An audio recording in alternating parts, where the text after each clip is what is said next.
Nowadays, everyone has a gadget in their hands. If you look around in a populated area, there's always going to be someone looking down on their phones. Today in the 21st century, people are sucked into virtual reality and the lives portrayed on social media. Social media today has been such a big source to connect to the public for sports, news, TV shows, entertainment, and so much more. As our lives get innovated by technology and social media, we're able to infer that social media will be an even bigger part of our everyday lives. And as the innovation of social media continues, our lives altogether will be affected.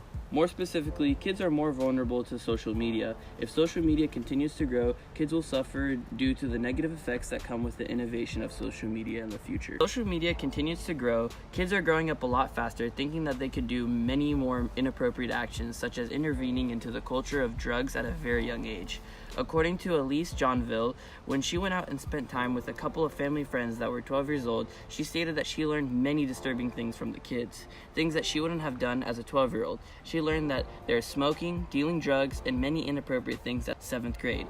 These were the reasons because back at her time, they didn't use social media, but she believes that social media has influenced them to grow up older and think that they can do these inappropriate actions. They see many of the older kids or social media influencers performing actions involving drugs, which make kids vulnerable and think that they can become cool. Many people, especially the young who use social media sites, tend to expose their personal information like their full names, birth date, phone number, and sometimes even mailing address out to the public online. This openly allows security attacks such as hacking, identity theft, phishing scams, and even viruses. Criminals use this specific information to commit crimes because they will be able to know when you're away from your home on vacation, and stalkers can get information about your whereabouts through social media. Individuals are sleep deprived because of social media. People are too busy posting and communicating with their friends. This can lead to academic decline, which could ultimately lead to depression. Not only will academics be affected, but your health is at risk as well.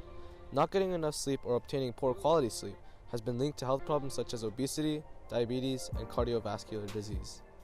Chronic suppression of melatonin has also been associated with increased risk of certain cancers.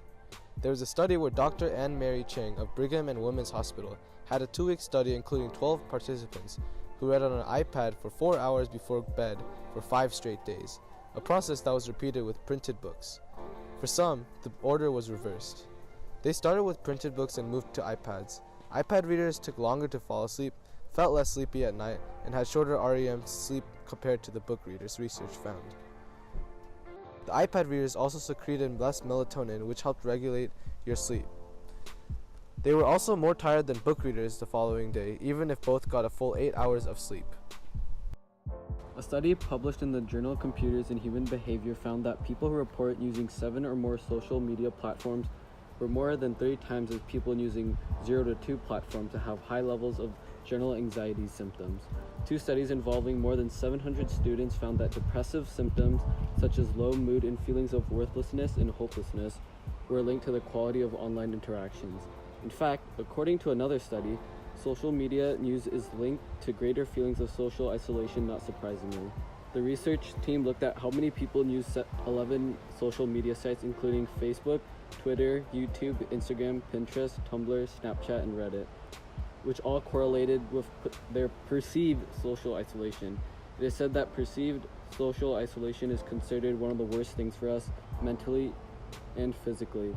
Whether it is at home, school, or work, people aren't interacting with each other face to face and instead would rather talk through text messages on their phone. Cyberbullying and depression goes hand in hand. The more cyberbullying an individual encounters, the more likely they will have depression. This occurs mostly among kids and teens who have access to the internet. According to Stephanie Papas, a Live Scientific contributor, 23% of teens reported that they were being targeted, while 15% admit to actually bullying someone online. Most kids suffer cyberbullying in silence. The problem with this issue is that these kids and teens who are being bullied fear that if they tell their parent or guardian, they would lose their access to the internet. This causes many individuals to swallow their problems and let it stack higher and higher until depression takes them over. It is harder to help someone recover from this than catching this at the beginning of the issue. Our solution for the future safety of our kids is to create social media policies, allow parents to have social media monitoring, and to be more open about the topic. Having social media policies and parent monitoring will allow for a safer social media environment, which will only make the internet a better place. Having these precautions make others comfortable with the topic of the internet and social media. People need to acknowledge that this is a major issue for this generation and the future.